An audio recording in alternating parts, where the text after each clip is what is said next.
नमस्कार मित्रांनो, इन्व्हेस्टमेंट माहिती यूट्यूब चॅनलवर तुमच्या सगळ्यांचे स्वागत आहे. तर मित्रांनो, आजच्या व्हिडिओमध्ये आपण मल्टिपल शेअरच्या लेटेस्ट अपडेट आणि लेटेस्ट न्यूजबद्दल बोलणार आहोत. तर चला व्हिडिओ स्टार्ट करूया. तर सगळ्यात पहिले बोलूया PSU कंपनी नाल्कोबद्दल, म्हणजे नॅशनल ॲल्युमिनियम कंपनी लिमिटेडबद्दल. आणि मित्रांनो, कंपनीने आपल्या फायनान्शियल इयर 2026च्या क्वार्टर 2चे नंबर डिस्क्लोज केले आहे. आणि जर आपण कंपनीचे कन्सॉलिडेटेड नंबर बघितले तर कंपनीची सेल्स इयर ऑन इयर बेसिसवर आणि क्वार्टर ऑन क्वार्टर बेसिसवर वाढून क्वार्टर 2 मध्ये आली आहे 4,292 कोटी रुपये. तसेच कंपनीचा net profit year on year बेसिसवर आणि क्वार्टर ऑन क्वार्टर बेसिसवर वाढून क्वार्टर 2 मध्ये आला आहे 1,430 कोटी रुपये. म्हणजे कंपनीची सेल्स म्हणा किंवा नेट प्रॉफिट म्हणा, क्वार्टर ऑन क्वार्टर बेसिसवर आणि इयर ऑन इयर बेसिसवर ग्रो झाला आहे. तसेच मित्रांनो, जर आपण पुढे बघितले तर एवढंच नाही, तर या नॅशनल ॲल्युमिनियम कंपनी लिमिटेडने 4 रुपये पर शेअरचा इंट्रीम डिव्हिडंड सुद्धा अनाऊन्स केला आहे. आणि या इंट्रीम डिव्हिडंडला देण्यासाठी या कंपनीने रेकॉर्ड डेट फिक्स केली आहे फ्रायडे 14 नोव्हेंबर 2025. आणि याच अपडेटमुळे आज ही company national aluminium company limited फोकसमध्ये होती. नेक्स्ट कंपनी आहे मित्रांनो पतंजली फूड्स लिमिटेड. आणि मित्रांनो, या कंपनीने इंट्रीम डिव्हिडंड अनाऊन्स केला आहे 1 रुपये 75 पैसेचा. आणि याला देण्यासाठी या कंपनीने रेकॉर्ड डेट फिक्स केली आहे थर्सडे 13 नोव्हेंबर 2025. आणि याच अपडेटमुळे आज पतंजली फूड्स लिमिटेड ही कंपनी आज याच अपडेटमुळे फोकसमध्ये होती. आहे मित्रांनो अपोलो हॉस्पिटल्स एंटरप्राइज लिमिटेडला घेऊन. तर मित्रांनो, Apollo hospitals plans to add 1,600 beds in next 14 months. MD Sunita Reddy. तर चला या अपडेटला डिटेलमध्ये समजून घेऊया. तर मित्रांनो, अपोलो हॉस्पिटल्स एंटरप्राइज लिमिटेड ही कंपनी नेक्स्ट 14 महिन्यामध्ये 1600 बेड्स ॲड करण्याचा टार्गेट आहे या कंपनीचा. आणि मित्रांनो, अशी अपेक्षा आहे की यामुळे येणाऱ्या 3 वर्षामध्ये 18% रेव्हेन्यू ग्रोथ होईल हॉस्पिटल बिझनेसमध्ये, असे अपोलो हॉस्पिटल एंटरप्राइज लिमिटेडच्या MD म्हणजे मॅनेजिंग डायरेक्टर सुनीता रेड्डी यांनी म्हटले आहे. आणि मित्रांनो, याच अपडेटमुळे अपोलो हॉस्पिटल एंटरप्राइज लिमिटेड ही कंपनी देखील फोकसमध्ये आलेली आहे. नेक्स्ट कंपनी आहे मित्रांनो JSW steel limited.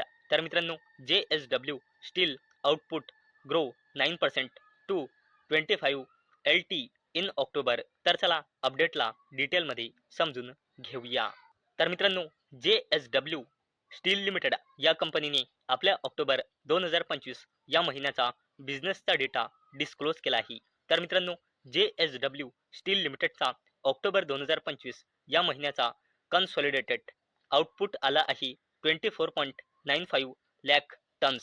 Year on year बेसिसवर 9% ग्रो होऊन जो एका वर्षाआधी होता, म्हणजे ऑक्टोबर 2024 मध्ये होता 22.81 लाख टन्स. आणि मित्रांनो, याच अपडेटमुळे JSW स्टील लिमिटेड ही कंपनी देखील फोकसमध्ये आलेली आहे. चला आता बोलूया JSW ग्रुपच्या अजून एका जबरदस्त कंपनीबद्दल, ज्या कंपनीचे नाव आहे JSW एनर्जी लिमिटेड. तर मित्रांनो, JSW energy commissions 85 megawatt of renewable energy capacity install capacity now at 13,295 megawatt. तर चला या अपडेटला डिटेलमध्ये समजून घेऊया. तर मित्रांनो, JSW एनर्जी लिमिटेड या कंपनीने 85 मेगावॅटची new renewable energy capacity successful commissioning केली आहे, ज्यामध्ये 74 मेगावॅटची सोलार पॉवर आणि 11 मेगावॅटची वाइंड पॉवर कॅपॅसिटी इन्क्लूड आहे. आणि मित्रांनो, यानंतर JSW एनर्जी लिमिटेडची टोटल इन्स्टॉल कॅपॅसिटी वाढून झाली आहे 13,295 मेगावॅट, म्हणजे गिगावॅटमध्ये 13.29 गिगावॅट. आणि मित्रांनो, याच अपडेटमुळे JSW एनर्जी लिमिटेड ही कंपनी फोकसमध्ये आलेली आहे. चला आता बोलूया NTPC लिमिटेड बद्दल. तर मित्रांनो, NTPC eyes 149 gigawatt install install generation capacity by 2032. तर चला या अपडेटला डिटेलमध्ये समजून घेऊया. तर मित्रांनो, NTPC लिमिटेड या कंपनीने आपली इन्स्टॉल जनरेशन कॅपॅसिटी टार्गेट वाढवला आहे. 2032 पर्यंत 130 गिगावॅट वरून 149 गिगावॅट आणि 2037 पर्यंत कंपनीने आपला इन्स्टॉल जनरेशन कॅपॅसिटी टार्गेट ठेवला आहे 244 गिगावॅटचा. आणि मित्रांनो, NTPC लिमिटेडची इन्स्टॉल कॅपॅसिटी करंटली आहे 84,849 मेगावॅटची, म्हणजे गिगावॅटमध्ये 84.84 गिगावॅटची. आणि मित्रांनो, याच अपडेटमुळे NTPC लिमिटेड सुद्धा फोकसमध्ये आलेली आहे. चला आता बोलूया गोदरेज प्रॉपर्टीज लिमिटेड बद्दल. तर मित्रांनो, Godrej properties eyes record breaking year confident of surpassing ₹32,500 कोटी सेल्स टार्गेट. तर चला या अपडेटला डिटेलमध्ये समजून घेऊया. तर मित्रांनो, गोदरेज प्रॉपर्टीज लिमिटेड या कंपनीचे एक्झिक्युटिव्ह चेअरपर्सन फिरोजशा गोदरेज यांनी एका इंटरव्ह्यूमध्ये सांगितले की हाऊसिंग डिमांडमुळे फायनान्शियल इयर 2026 मध्ये 32,500 कोटी रुपयांची pre sales guidance record meet होऊ शकतो, किंवा अशी पण अपेक्षा आहे की यापेक्षा जास्त सेल्स होऊ शकते फायनान्शियल इयर 2025 मध्ये. आणि याचमुळे गोदरेज प्रॉपर्टीज लिमिटेड ही कंपनी देखील फोकसमध्ये आलेली आहे. आता बोलूया कोल इंडिया लिमिटेड बद्दल. तर मित्रांनो, coal India limited Damodar valley corporation sign joint venture pact to set up 1,600 megawatt coal fire power project in Jharkhand. तर चला या अपडेटला डिटेलमध्ये समजून घेऊया. तर मित्रांनो, कोल इंडिया लिमिटेड आणि दामोदर व्हॅली कॉर्पोरेशन यांनी 50-50% जॉइंट वेंचर ॲग्रीमेंट साइन केला आहे 1600 मेगावॅटचा थर्मल पॉवर स्टेशन झारखंडमध्ये सेटअप करण्यासाठी. आणि मित्रांनो, याकरिता टोटल 21,000 कोटी रुपयांची इन्व्हेस्टमेंट केल्या जाईल. आणि मित्रांनो, याच अपडेटमुळे कोल इंडिया लिमिटेड ही कंपनी फोकसमध्ये आलेली आहे.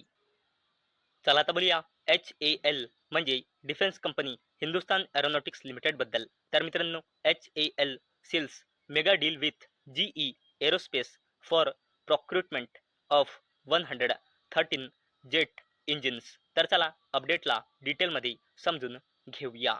तर मित्रांनो, हिंदुस्तान एरोनॉटिक्स लिमिटेड या कंपनीने आपल्या जेट लाईट कॉम्बॅट एअरक्राफ्ट प्रोग्रामसाठी 113 जेट इंजिन्सच्या खरेदीसाठी GE एरोस्पेस सोबत मोठी डील फायनलाइज केली आहे. आणि मित्रांनो, याची म्हणजे F404 GE IN-20 इंजिनची delivery start होईल 2027 पासून आणि याची सप्लाय कंप्लीट होऊन जाईल 2032 पर्यंत.